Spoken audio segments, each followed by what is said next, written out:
धर्म प्रेमी सज्जनों, श्रद्धालु माता और बहनें, इस वसुंधरा की गोद में खेलने वाले प्यारे प्यारे बच्चों, सद्गुरु कबीर कहते हैं, हंसा तू सुवरन वरन क्या वर्णों में तोय, तरवर पाए पहेले हो तबय सराहो तोय। मानव मात्र को सद्गुरु कबीर हंस शब्द से संबोधन करते हैं। हंस में ऐसी क्या विशेषता होती है? कहते हैं दूध पानी मिला के रख दो तो दूध को पी लेता है, पानी को छोड़ देता है। इसी तरह से मनुष्यों में ये विशेषता होती है, दूधवत सद्गुणों को धारण कर लेते हैं, पानीवत विकारों का त्याग कर देते हैं। वे भाई बहन हंस होते हैं। तो साहब कहते हैं, हंसा तू सुवर्ण वरण, कैसा है? तू सब वर्णों का वर्णन करने वाला वर्णेता है। तूने ही संसार की सभी भाषाओं का आविष्कार किया है। 18 बार वनस्पतियों का नामकरण भी तूने किया है। और इतना ही नहीं, कौन से रोग में कितनी औषधि मात्रा में दी जाएगी, ये भी मापदंड मनुष्य ने किया है। खगोल भूगोल की सारी जानकारी मनुष्य ने की है। एक सुई से लेकर एरोप्लेन तक का आविष्कार मनुष्य ने किया है। एक छोटे से मोबाइल का आविष्कार कर लोगों की दूरियों और खर्चाओं को भी कम किया है। तो इसलिए संसार में मनुष्य से बढ़कर के कोई नहीं है। इसलिए सद्गुरु कहते हैं, हंसा तू सुवर्ण वरण क्या वर्णों में तो, अब तेरा वर्णन किससे करूं? संसार की वस्तुएं सब तुच्छ हैं, मिटने कटने छटने वाली हैं। काल के एक झटका में सारी प्राप्त वस्तुएं अप्राप्त में बदल जाती हैं, मात्र तुम ही रह जाते हो। तो इसलिए साहब याद दिलाते हैं अपने स्वरूप का कि हंसा तू सुवर्ण वरण, सब वर्णों का वर्णन करने वाला वर्णेता है। क्या वर्णों में तो तेरा वर्णन किससे करूं? संसार में कोई वस्तु तेरे वर्णन करने के योग्य नहीं है। सभी तुच्छ हैं, मिटने कटने छटने वाली हैं, मात्र तू ही एक अविनाशी है, शाश्वत सनातन पुरातन है। इसलिए अपने स्वरूप को समझ, अपने स्वरूप में स्थिर हो और अपनी साधना करो। दो तरह से जीवन जीते हैं लोग। कुछ लोग सांसारिक जीवन जीते हैं, उन्हें आध्यात्मिक क्षेत्र से कोई मतलब नहीं, और आध्यात्मिक की ABCD जानते भी नहीं है। तो दूसरी ओर आध्यात्मिक प्रेमी लोग हैं, वे व्यवहार काम चलाऊ रखते हैं, हर समय धर्म की चर्चा, ज्ञान की चर्चा, विवेक वैराग की चर्चा करते हैं। संत कहते हैं, परमार्थ में ही रत रहना, वही चर्चा जन में करना। नई नींद गाफिली सोते हैं जो संत विवेकी होते हैं। जो संत विवेकी होते हैं वो परमार्थ की बात करते हैं, वही चर्चा जन में करते। कहीं नींद गाफिली नहीं सोते हैं, हर समय सजग सावधान रहते हैं। उनसे कोई कह जाए तो सुन लेते हैं, सहन कर लेते हैं, पर वो किसी को गलत शब्द नहीं बोलते हैं। जो अपने जीवन में इस तरह से जीवन जीते हैं, उनका जीवन निर्दोष कहलाता है, वही निर्वैर कहलाता है। निर्दोष जीवन और निर्वैर जीवन जीना ही मनुष्य का पुनीत कर्तव्य है। मनुष्य को चाहिए अपने जीवन को सार्थक बनाएं। मानो ये मनुष्य शरीर मिला है, इसी के लिए कर्म भूमिका है और साथ साथ भोग भूमिका भी है। हम प्राय देखते हैं मनुष्यों में लोग अपने किए कर्म का फल भोगते भी हैं और कर्म करने के लिए स्वतंत्र हैं। इसलिए आज सुनहरा मौका है, गोल्डन चांस है, अच्छा से अच्छे कर्म करके अपने जीवन का उद्धार करें। सदगुरु कहते हैं, मानुष तेरा गुण बड़ा, मास ना आवे काज। हाड़न होते आवरण त्वचा न बाजन बाज। ऐ मनुष्य, तुम्हारी बड़ाई है तो गुण करके है। यदि आप में मानवीय गुण है तो मनुष्य से बढ़कर के कोई और नहीं है। मानवीय गुण का मतलब है अष्ट महा सद्गुण: सत्य, विचार, शील, दया, धीरज, विवेक, वैराग, गुरु भक्ति। ये अष्ट महा सद्गुण हैं। जिन मानवों में ये सद्गुण पाए जाते हैं वह मानव कहलाने के अधिकारी हैं।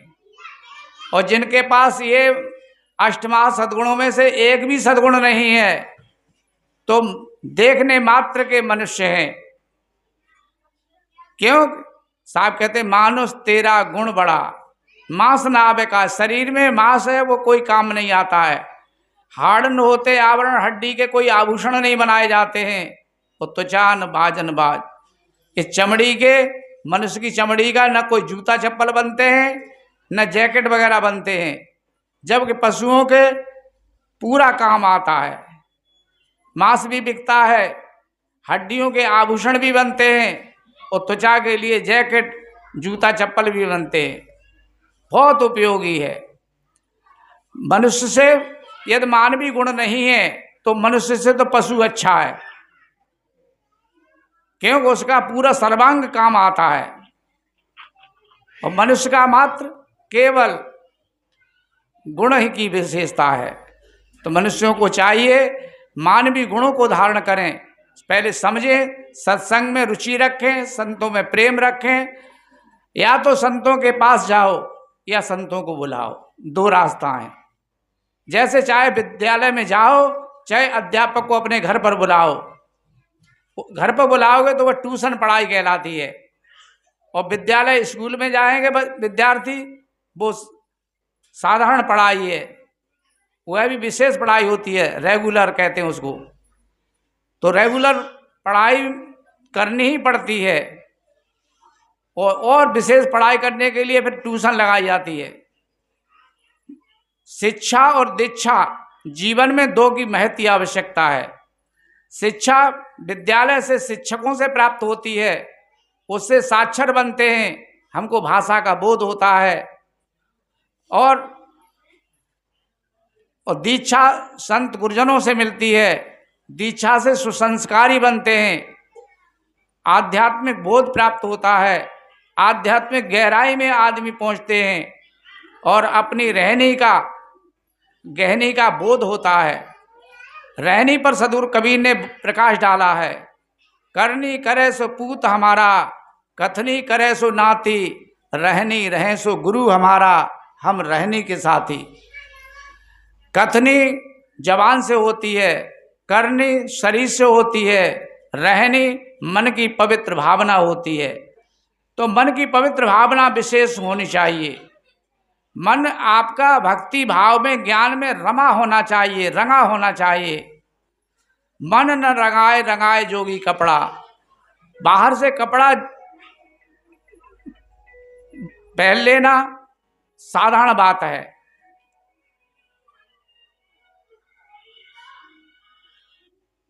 हेलो,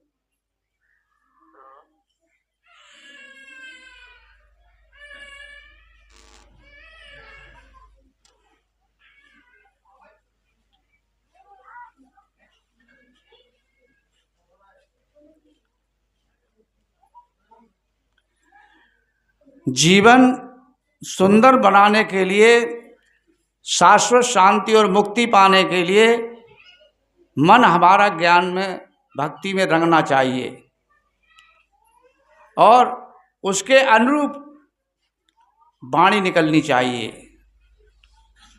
जबान हमारी संयमित होनी चाहिए।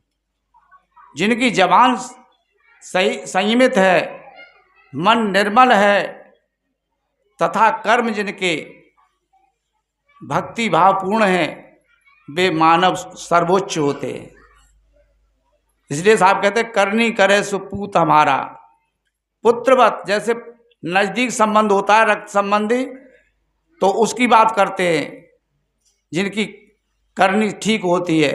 और कथनी करे सो नाती, केवल कहते कहते हैं, करते नहीं हैं। तो बेटी का बेटा या बेटा का बेटा दूर का नाता बताया जाता है, वो नज़दीक नहीं रहा, दूर चला गया। तीसरी बात करी, रहनी रहे सो गुरु हमारा, जिनकी रहनी उच्च है, मन हर समय उद्वेग रहित है, विनम्र है, भक्ति भाव से रंगा हुआ है, तो साहब कहते हैं वो गुरु हमारा, हम रहनी के साथी, हम उन्हीं उच्च रहनी वालों के साथी हैं। कबीर साहब सर्वोच्च ज्ञानियों में शिरोमणि इसलिए कहाए गए, कबीर साहब का मन बहुत ही पवित्र था, बहुत उच्च स्थिति के थे। उस उच्च रहनी में रहने वाले ही निर्भीक होते हैं। और सदगुरु कबीर ने मानव मात्र के लिए यह अभय पद दिया है। अभय पद का मतलब भय रहित पद। आपके स्वरूप में कोई क्षति नहीं है, नुकसान नहीं है, और शरीर मरण धर्मा है, तो शरीर से परे शरीर को जानने वाला जनैया चेतन जीव है। जन्म से लेकर मृत्यु तक इसका संग है। ऐसा समझ करके साधना में जहाँ विपश्यना केंद्र है वहाँ बताई जाती है कि श्वास के साथ आप ध्यान करें। सांस आ रही है, सांस जा रही है, सांस रुक रही है, कितनी देर रुक रही है उसको देखें। तो सूक्ष्म स्थूल देखते देखते सूक्ष्म दिखत जाए, सूक्ष्म देखते देखते सत्य दिखता जाए। पहले स्थूल दिखाई देता है, स्थूल से फिर सूक्ष्म दिखाई देता है, सूक्ष्म से अति सूक्ष्म दिखाई देता है, और अंत में साक्षात्कार हो जाता है। सदगुरु कहते जाते सकलो परखिया सो पारख निज रूप, कहाँ होए रहो स्थिर तुम न झाई भ्रम को। जाते सकलो परखिया, जिस सत्ता से हम सबकी परख करते निरख करते हैं वह सत्ता क्या है? वही तो अपना स्वरूप है। साहब कहते जाते सकलो परखिया सो पारख निज रूप, वही अपना पारख स्वरूप है। तहाँ होए रहो स्थिर तुम, वहीं पर हमें स्थिर होना है, ठहरना है। और जो अपने स्वरूप में स्थिर हुए, अपने स्वरूप में ठहर गए, साहब कहते न झाई भ्रम को, फिर न कोई झाई है, न भ्रम है, न कोई अंधविश्वास नहीं है, सबसे आप मुक्त हो गए। और यह मुक्ति पद का मानव मात्र के लिए अधिकार है। प्रत्येक व्यक्ति जन्म सिद्ध अधिकार है मोक्ष पाने का, दुखों से छुटकारा पाने का, और उसके लिए ही सत्संग होता है। कल्याण के लिए 4 साधना बताई हैं। पहली साधना है सेवा। शरीर से सेवा करेंगे तो आलस और अहम दोनों गल जाएंगे। आलस तो कुछ करने नहीं देता है, और अहम किए हुए गुरु को गोबर कर देता है। इसलिए आलस और अहम से रहित सेवा होनी चाहिए। दूसरा है सत्संग। जहाँ कहीं भी जब कभी भी सत्संग का मौका मिले, बड़े अमूल्य समय को निकाल करके सत्संग सुनना चाहिए। सत्संग से ही हमें सत्यासत्य का, धर्माधर्म का, जड़ चेतन का, खाद्य खाद्य का बोध होता है। यदि सत्संग नहीं करेंगे तो हमको सत्यासत्य का बोध नहीं होगा, खाद्य खाद्य का बोध नहीं होगा, धर्माधर्म का बोध नहीं होगा, जड़ चेतन का बोध नहीं होगा। इसलिए सत्संग बहुत जरूरी है। सत्संग के अभाव में स्वाध्याय की आवश्यकता होती है। अपने सदग्रंथों को रखें, उनको पढ़ें। सदग्रंथों के अध्ययन से भी सत्संग जैसी उपलब्धि होती है, उस सत्संग की पुष्टि होती है। इसलिए सदग्रंथों का अध्ययन करें। लोग पढ़ते तो हैं पुस्तक, पता नहीं जन का कैसी कैसी पढ़ते हैं। आप जैसी पढ़ोगे वैसा उसको बोध होगा। यदि गलत पुस्तकों का अध्ययन करोगे आपका मन गलत प्रवृत्ति में चला जाएगा। इसलिए अच्छे धार्मिक ग्रंथों का अध्ययन करें, अच्छे लेखक को पहचानें। अच्छे संत हैं, उन्होंने अपनी जीवन की निचोड़ निकाल करके सदग्रंथों में पुरोई हैं। संत का अनुभव हो जाता है ग्रंथ के अध्ययन से। संत तो एक दिन नहीं रहते शरीर से, एक दिन जाते हैं, पर उनकी जो रचनाएं हैं उन रचनाओं से पता चलता है इन संत का कैसा बोध था, कैसी पहचान थी, कैसी रहनी थी, वो पुस्तक से पता चलता है। चौथी है साधना। अपने मन को साधना होता है। इतना मन को साधो कहीं मन में विकृति न रह जाए। जो अपने मन को साधते हैं उनका सदता है, धीरे धीरे सदता है। धीरे धीरे रे मना, धीरे सब कुछ हो, माली सींचे सौगड़ा, ऋतु आए फल हो। धीरे धीरे सब कुछ होता है। थोड़े थोड़े थिर हो भाई, बिन थम्बे जैसे मंदिर थमाई। धीरे धीरे अभ्यास करोगे, भजन में बैठोगे, साधना में बैठोगे, मन उचाट मारेगा, फिर ज्यों आवे त्यों फेरियो, जब जब जाए तब उसको फेरो, फिर अपने आप में रोको। यह साधना आपकी व्यक्तिगत है, निजी है। जो करेंगे वो पाएंगे। और साधना ही साधक की सिद्धि तक पहुंचाने की विधि है। साधक से ही सिद्ध होते हैं। साधु नाम साधना है। साधु नाम ही पड़ा है साधना से। साधु वही जो साधे काया, हरे क्रोध और राखे दया। जब जब क्रोध आए उसको हटाएं, दया को सामने रखें। इस तरह से अपने जीवन को हमें संभालना है, और जीवन जिन्होंने संभाला है उनके जीवन में शाश्वत शांति और मुक्ति की प्राप्ति होगी। इसलिए सदगुरु कबीर की मूल साखी ये स्मरण रहे, हंसा तू सुवर्ण वरण, क्या वर्णों में तो, तेरा वर्णन किससे करूं? संसार के वर्णन करने लायक कोई वस्तु नहीं है। तरबर पाए पहेले हो, तरबर कहते तरने का वर्ण नाम श्रेष्ठ मानव शरीर है। इस शरीर को पा करके जब दोष बुराइयों का त्याग कर दोगे, अच्छाइयों को धारण करोगे, साहब कहते तब है सराहो, तो तब मैं आपकी मुक्त कंठ से सराहना करूंगा, प्रशंसा करूंगा। और मैं ही नहीं, सारा संसार सराहना करेगा। सारा संसार आपकी पूजेगा, मानेगा, तहे दिल से मानेगा। इसलिए ऐसा काम करने वाले भी साधक होते हैं, भक्त होते हैं, संत होते हैं। तो इसलिए आज सुनहरा मौका है, इस मौके को न चूकें, मौके का लाभ लेना चाहिए।